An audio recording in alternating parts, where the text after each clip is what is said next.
Today I'm going to tell you a story. Is it a true story or is it a work of fiction? You be the judge. Let's say that non-human intelligence, NHI, which is apparently what they're calling UFO occupants now, decides that it wants to make contact, but limited contact, with a government on this planet. Now, after some discussion and thought, they've decided that they're going to approach what they have assessed as to be one of the top, most powerful militaries on the planet, because if they can get along with them and they can make a deal with them, then the chances of making this work with another military, another government somewhere is probably a little better. Now, if you were to view these NHI in their native form with your eyes, what you would observe is glowing balls of what appear to be plasma. Sometimes they're referred to as spheres. And they realize, based on their experience, that if they were to just pop in to the Pentagon as glowing balls of plasma, and we'll say spheres, or try to say it going forward, that would probably freak people out a little bit. But they have the ability to let you, the observer, see whatever it is they want you to see. So they decide on a Nordic man and a Nordic woman. White, blue eyes, blonde hair, that should sell in the United States. Furthermore, they wouldn't have to communicate telepathically. And they also decide that they're going to appear to land in a spacecraft. Also, not to freak people out. Not that a spacecraft landing in the middle of the Pentagon wouldn't do that, but it probably would be a little less threatening than plasma balls.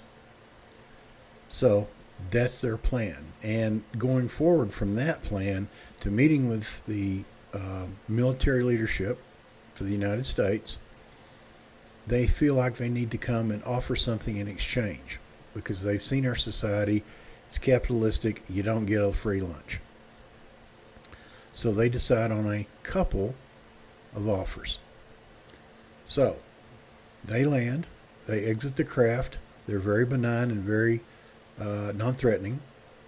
They're approached by security cautiously, and they tell security they would like to meet with some commanding officers in the Pentagon, and it's all peaceful. No threats, no problems. They just want to talk.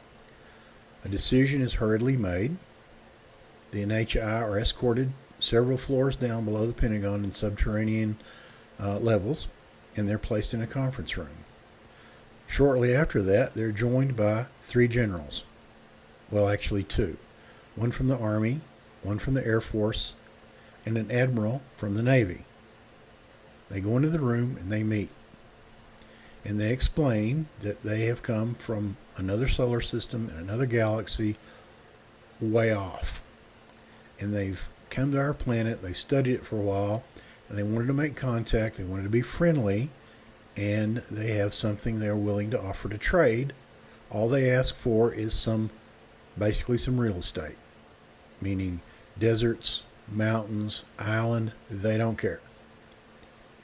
So when they get to the part where they say we have something to trade, I suspect one of the generals or the admiral says, great, what kind of weapons have you got to offer us?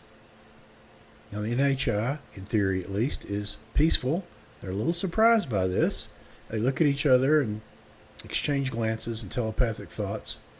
And one of them says, we have a white powder. And if you take 2 cc's of this powder, or 2 grams, and mix it with water, just water, whoever consumes that, whatever disease process they have, will be eliminated. It will be cured. It will never return. As long as you administer this to the patient while they're still alive, it cures anything. It cures heart disease, blood pressure, cancer. Hell, it even cures obesity. So the generals talk it over and think about it, and finally they come back and say, well, we have a few problems with that. One is we're not exactly in the business of making people healthy and well. We're more in the business of blowing them up and destroying their homes. And additionally, that would ruin our pharmacology industry, and it would put our healthcare industry at risk as well. So I'm sorry, but that one's not going to fly. Well, the NHI weren't prepared for that either.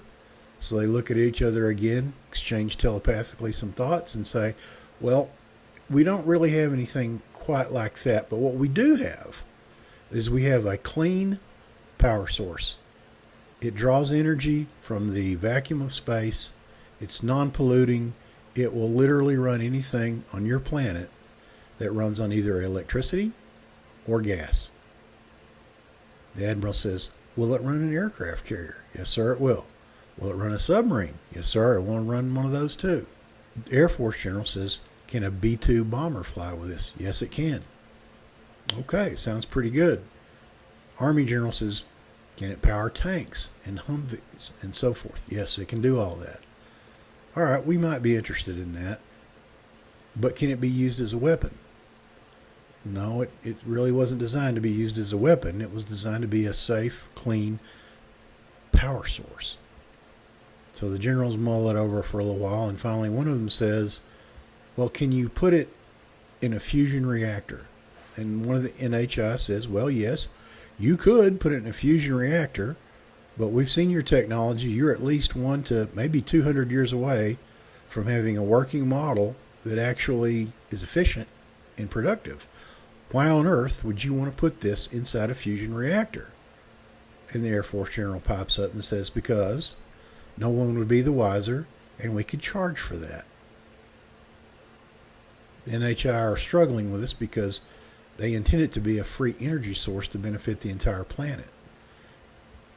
At that point, they say, you know what?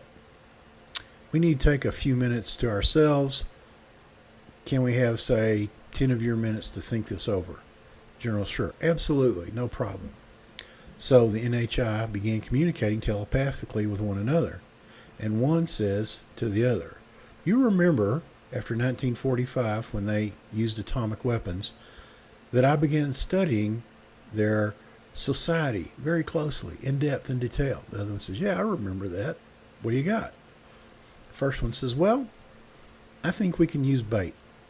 The second one says, bait? What is bait? I remember reading that in Florida and in South Texas they had a problem with a pest. They called them fire ants. They tried burning them, they tried plowing them, they tried stomping them. Essentially nothing worked. Didn't even slow them down.